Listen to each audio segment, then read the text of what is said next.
ఉన్న బుట్ట తట్ట తీసి భోగి మంటల్లోన నీవే వెయ్యరా. తెల్లవారగానే సంకురాత్రి కాదా పొంగే పాలు అందరి పాలు హాయిగా. నేల తల్లి పంచేనంట పైడి పంట నీకు నాకు అంతకంటే రందడేది లేదే. సింగారాల పైరుల్లోన బంగారాలే పండేనంట పాడాలి.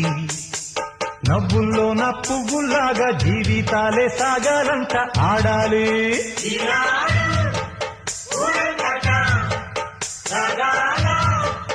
ఈ